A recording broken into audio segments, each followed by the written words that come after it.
किशोरी जी से प्रार्थना की ठाकुर जी ने कि आप पधारो और प्रेम की स्थापना के लिए आप भूमंडल पर सूर्य के ही अवतार वृषभानु जी के यहां पर आप अवतरित हो। तब किशोरी जी ठाकुर जी की बात मान करके और वृषभानु और कीर्ति के यहां पर अवतरित होती हैं। किशोरी जी का जब अवतार हुआ, जब अवतरण हुआ, कब हुआ? सुबह के 4:40 पर। ठाकुर जी के जितने भी अवतार हुए या तो दिन में 12 बजे हुए या रात में 12 बजे हुए, लेकिन किशोरी जी का अवतरण भोर में ब्रह्म मुहूर्त में सुबह 4:40 पर हुआ। क्यों? बोले राम कृष्ण आदि जितने भी ठाकुर जी के अवतार हैं राक्षसों के वध के लिए आते हैं, तो या तो सूर्य की तेज ताप में उनका जन्म होता है, मानो वे प्रकाश स्वरूप हैं ऐसा भाव बताते हैं, या रात्रि में 12 बजे होते हैं वो इसलिए होते हैं, वो मानो ऐसा भाव रखते हैं कि चंद्रमा अंधेरे को दूर करता है, वो ज्ञान का प्रकाश है, वो ज्ञान है, उससे अंधेरा दूर होता है। तो ठाकुर जी रात्रि प्रकट होकर के ऐसा भाव रखते हैं कि काले निशा, काला ज्ञान जितना भी है धरती पर, उसको दूर करने के लिए हम पधारे हैं। लेकिन किशोरी जी का जो अवतरण है वो 4:40 ब्रह्म मुहूर्त में होता है। उसका क्या भाव है? बोले 4:40 ब्रह्म मुहूर्त के बाद सूर्य प्रकट होना प्रारंभ होते हैं। मतलब सारे मंगल कार्य ब्रह्म मुहूर्त में होते हैं। चिड़ियाओं का चहकना, कई पुष्पों का प्रकट हो जाना, मानव के मस्तिष्क में आज मुझे क्या करना है, वो दिव्य चेतना का प्रादुर्भाव होना, ये सब कुछ सुबह ब्रह्म मुहूर्त से प्रारंभ होता है। और सबसे बड़ी बात, सूर्य प्रकट होते हैं, धीरे धीरे धीरे धीरे अंधेरे को दूर करते हैं और धीरे धीरे धीरे गतिमान होते हैं 12 बजे तक।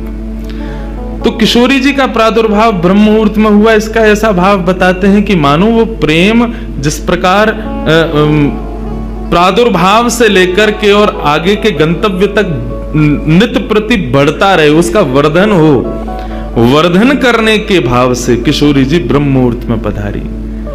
क्योंकि वर्धन होना ही एक नवीन दिन का ब्रह्म मुहूर्त से प्रारंभ होता है। ऐसे ही प्रेम का वर्धन, भक्ति का वर्धन, भाव का वर्धन, उन सब का वर्धन करने का प्रतीक है किशोरी जी, इसलिए ब्रह्म मुहूर्त में जन्मी है। किशोरी जी का प्रादुर्भाव हुआ, पूरे बरसाना में आनंद उत्सव मनाया गया, सब नाच रहे हैं, गा रहे हैं, आनंद मना रहे हैं। नंद बाबा भी आए, यशोदा जी भी आई हैं, उन्होंने भी आकर के वृषभानु जी को बधाई दी है। सब कुछ हुआ, लेकिन किशोरी जी के प्रादुर्भाव में एक वैचित्र था। क्या? दिन बीत गए 8, लेकिन किशोरी जी ने अभी तक नेत्र नहीं खोले। अभी तक किशोरी जी केवल एक छोटी सी बालिका हैं, एक सुकुमारी हैं, परंतु अभी तक किसी को भी किशोरी जी के नेत्रों का दर्शन नहीं हुआ। अभी तक किशोरी जी के नेत्र नहीं खुले हैं। इस बात से कभी कभी चिंतित हो जाते हैं वृषभानु जी और कीर्ति कि हमारी लाली है तो गई है, लेकिन पता ना क्यों अपने नेत्रन को नहीं खोल रही है। कभी कोई संत आ जाए, कोई वैष्णव आ जाए, कोई ब्राह्मण आ जाए, तो उनसे निवेदन करते हैं कि हमारी लाली नेत्र नहीं खोल रही। तब देवताओं ने नारद जी को भेजा, आप जाओ और जाकर के वृषभानु जी के इस मन के भाव को पूर्ण करके आओ, किशोरी जी के सुंदर नेत्रों का दर्शन उनको कराओ। तब श्री नारद जी महाराज का आगमन हुआ। नारद जी जैसे ही आए तो वृषभानु जी ने नारद जी को देखते ही सबसे पहले अपने पुत्र को बिठा दिया। श्री रामा से मिलो, हमारा अब लाला है। नारद जी उससे मिले, उसका सब देखने लगे। नारद जी मन में विचार कर रहे हैं कि उनसे कब मिलवाएंगे, किशोरी जी का दर्शन कब होगा। 2-3 दिन तक नारद जी विचरण करते रहे बरसाने में। वृषभानु जी का मन तो होता है कि मैं इनसे कुछ कहूं, कुछ पूछूं, थोड़ा किशोरी जी के बारे में, अपनी लाली के बारे में न कुछ जानूं, लेकिन अभी वो भाव प्रकट नहीं हो रहा है।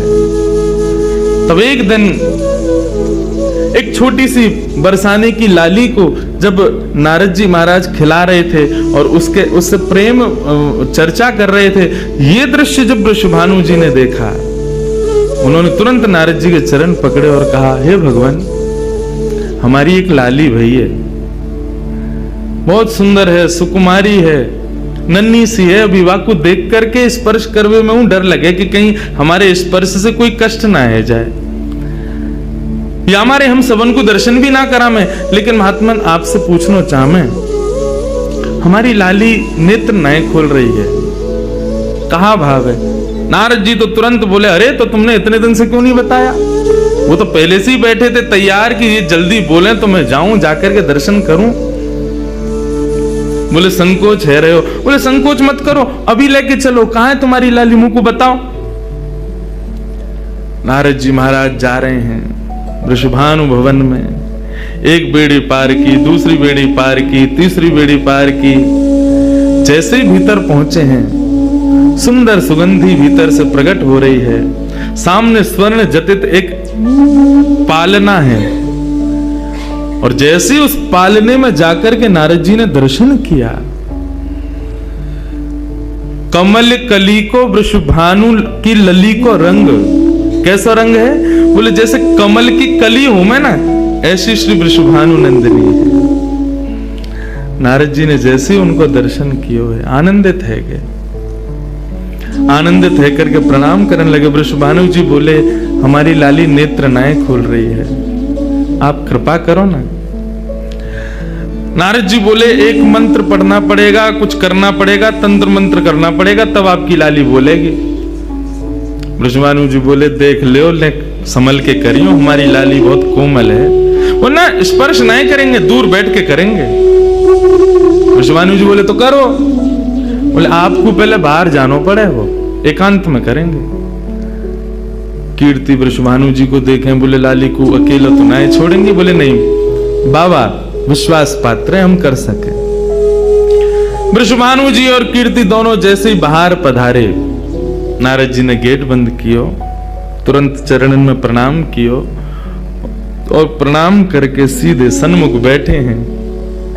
हे कृष्ण मनोहारिणी जय वृंदावन प्रिया, जय मंगल ललिता, जय वेणु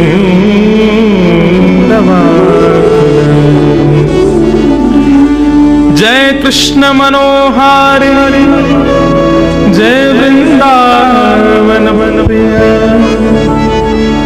जय मंगल ललिता, जय वेणु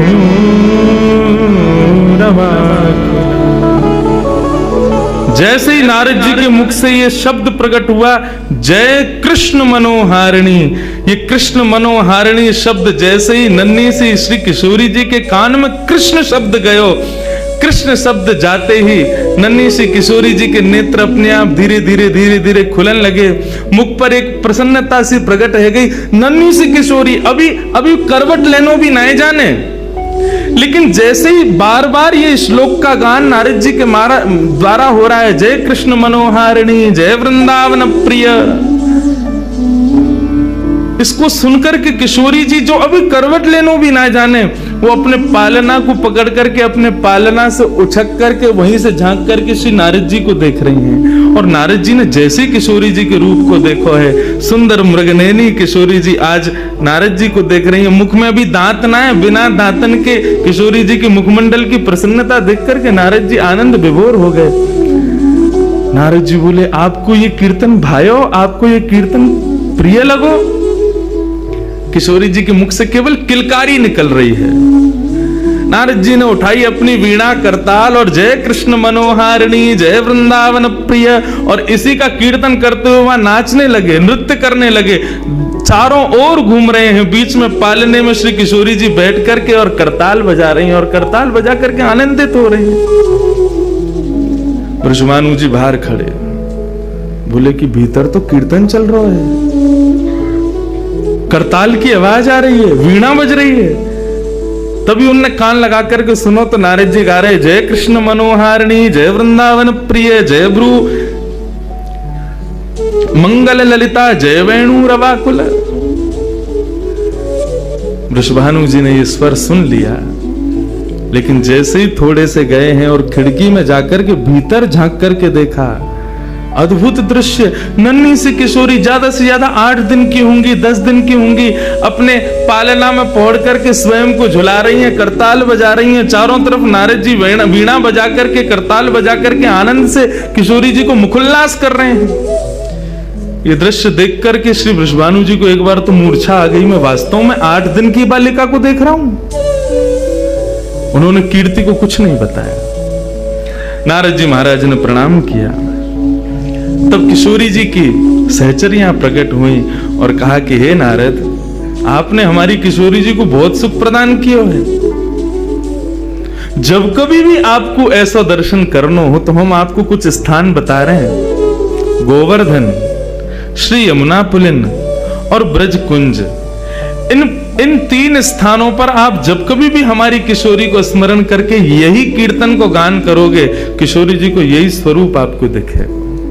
ये हमारा वरदान है आपको, क्योंकि हम आपने, किशोरी जी कृपामयी तो हैं। लाल जी 10 बार विचार करेंगे कृपा करवे में, किशोरी जी विचार थोड़ी करें, वो तो तुरंत करुणा करें।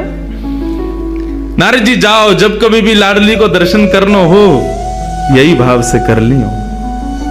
नारद जी महाराज के नेत्र सजल है गए, किशोरी जी के चरणन में बारंबार प्रणाम कियो और प्रणतिपात करते हुए वहां से प्रस्थान कर गए।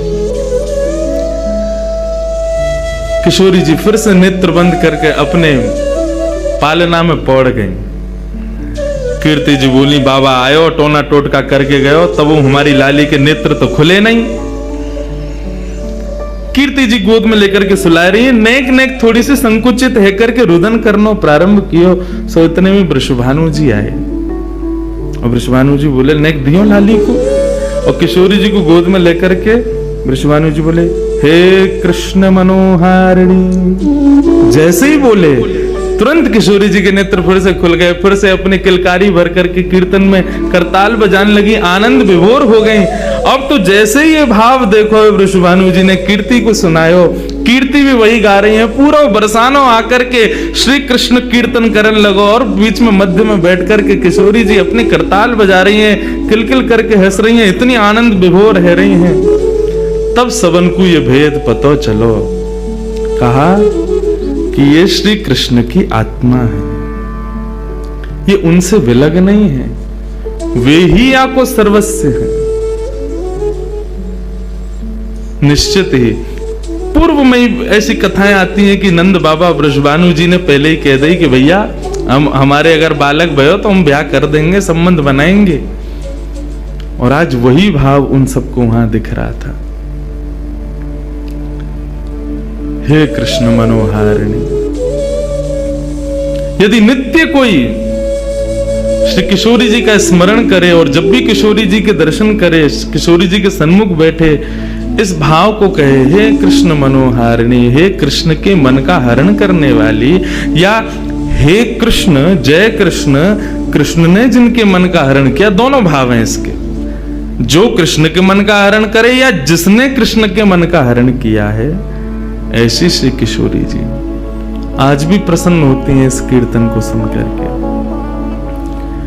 ऐसी हमारी ब्रज की शोभा, ब्रज की भूपा, ब्रज की अधिष्ठात्री, ब्रज की रानी श्री किशोरी जी को या प्रकार से प्रादुर्भाव है, या प्रकार से श्री किशोरी जी या धराधाम पर पधारी। हमारे जैसे वृंदावन में राधे राधे को भाव है, बिहारी जी के सामने भी जय जय श्री राधे के हैं, सबके हैं। ऐसी जब भी किशोरी जी के सामने जाओ तो कृष्ण नाम को उच्चारण करो।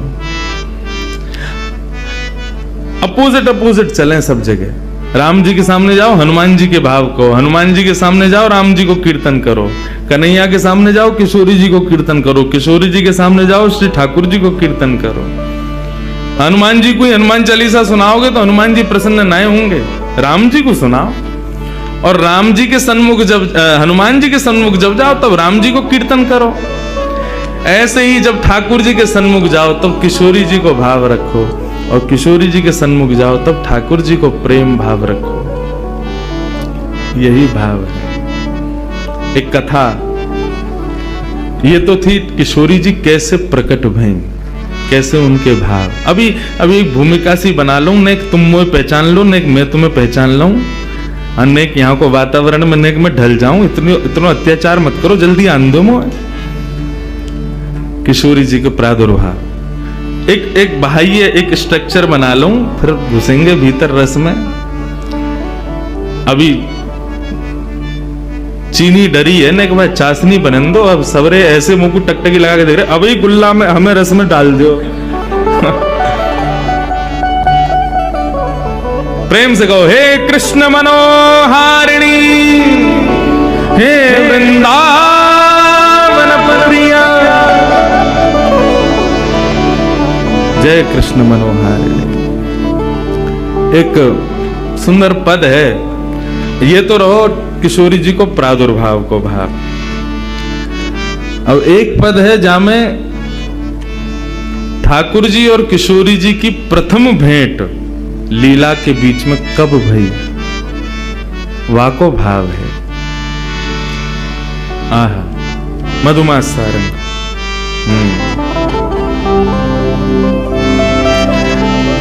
श्री सूरदास जी महाराज वर्णन कर रहे हैं किशोरी जी और ठाकुर जी को प्रथम मिलन कैसे भयो।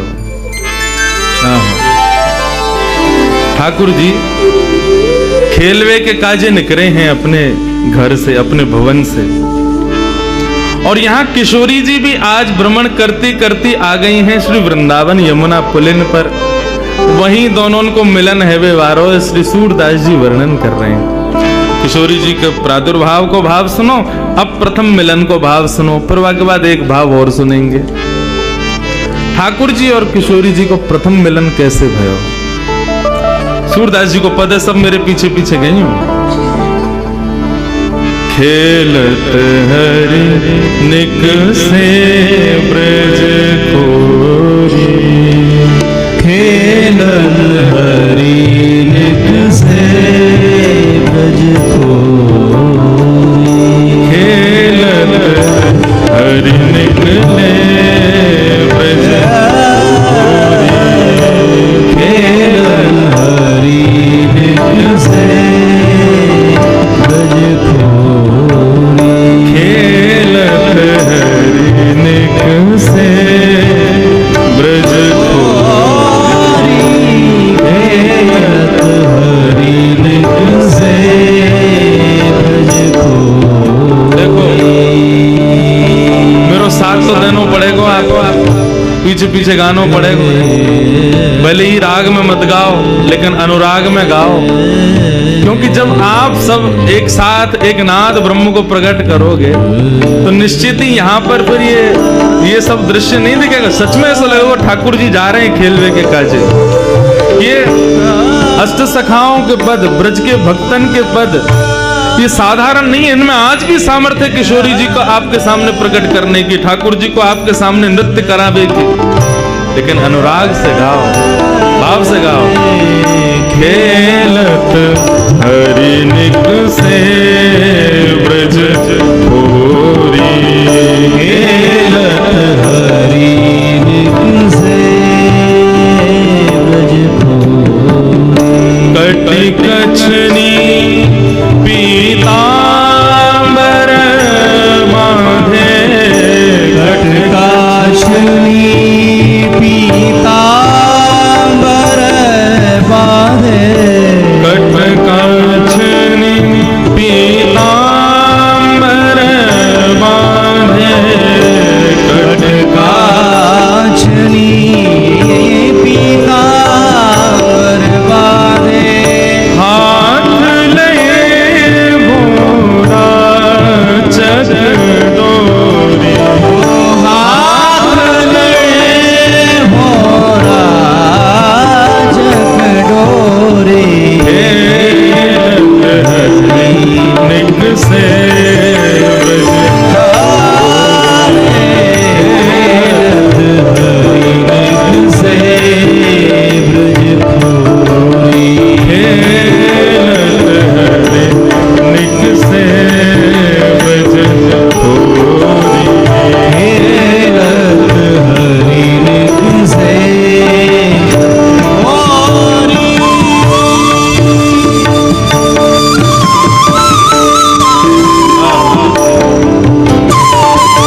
तनया कौन है?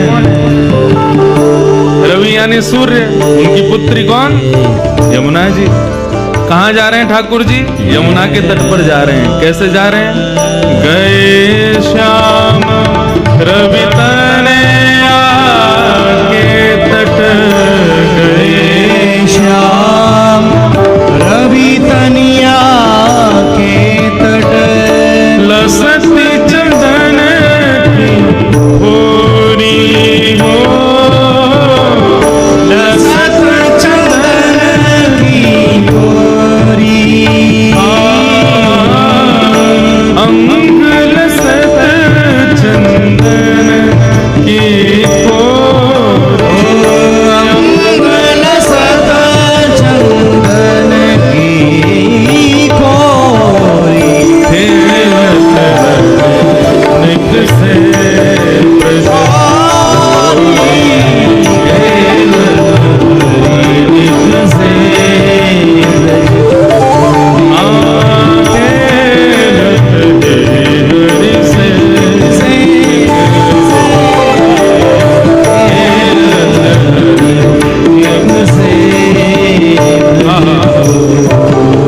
रवि तनया के तट पर पहुंच गए। जैसे ही यमुना जी के तट पर पहुंचे श्याम सुंदर, इतने में ही उन्होंने एक सुकुमारी को देखा और सुकुमारी को देख करके कहा भयो, औचक ही देखी तहरा, औचक ही देखी तहरा, औचक ही कैसे मतलब ऐसे देख रहा हूं, ये कौन है? दूर से नन्हे से कन्हैया, नन्ही से किशोरी जी। औचक ही देखी तहाँ श्यामा, औचक ही देखी कैसी है? श्यामा, नयन विशाल चंदन नीरोरी, नयन विशाल चंदन की, और नील बसन भरिया कट पे, नील बसन भरिया कट पे, गौरांगी किशोरी जी ने कैसे वस्त्र पहने हैं?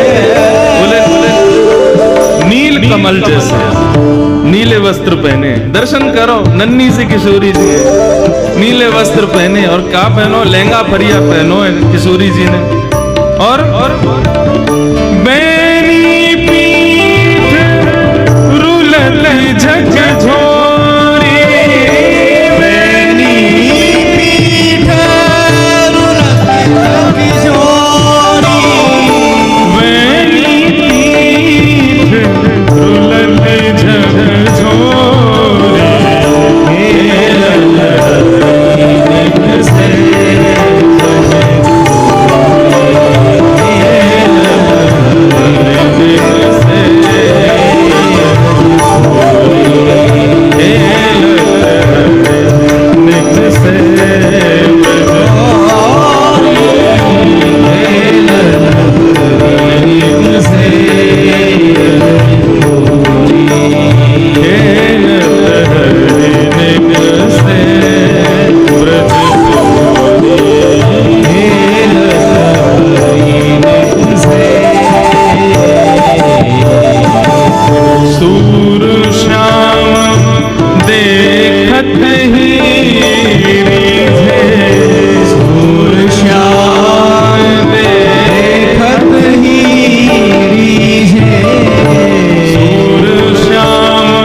ठाकुर जी निकले आज खेलवे के काजे।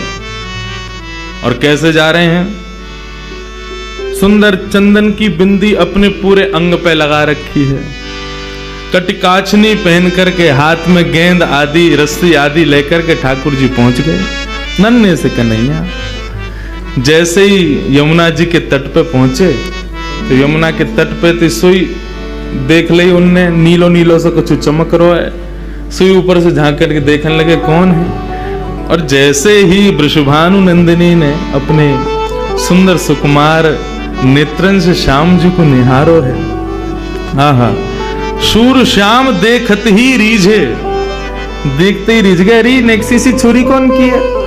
नेक्सी सी लाली खुद भी नेक्से से ही है। कई बार छोटे छोटे बच्चों से पूछो, उसके सामने दूसरा छोटा बच्चा उससे 6-7 महीने छोटा, उससे पूछो ये कौन है? छोटा बेबी है। वो खुद भी छोटा बेबी है लेकिन वो दूसरे को भी छोटा बेबी बोलता है। ऐसे ही ठाकुर जी, अरे इतनी सुंदर सी इतनी छोटी सी कौन की लाली आ गई यहाँ पे? कैसी सुंदर है, बिल्कुल बड़े बड़े नेत्र हैं, यहाँ के रोरी को सो चंदन लगा रखो है, गौर वर्ण है। और गौर ड्रेसिंग सेंस कितना बढ़िया है, गौर वर्ण पर नीले कपड़ा पहन के आई है। ऐसी सुंदर सुकुमारी अकेली कौन की छोरी है, कहां ते आई है? सब मन में भाव प्रकट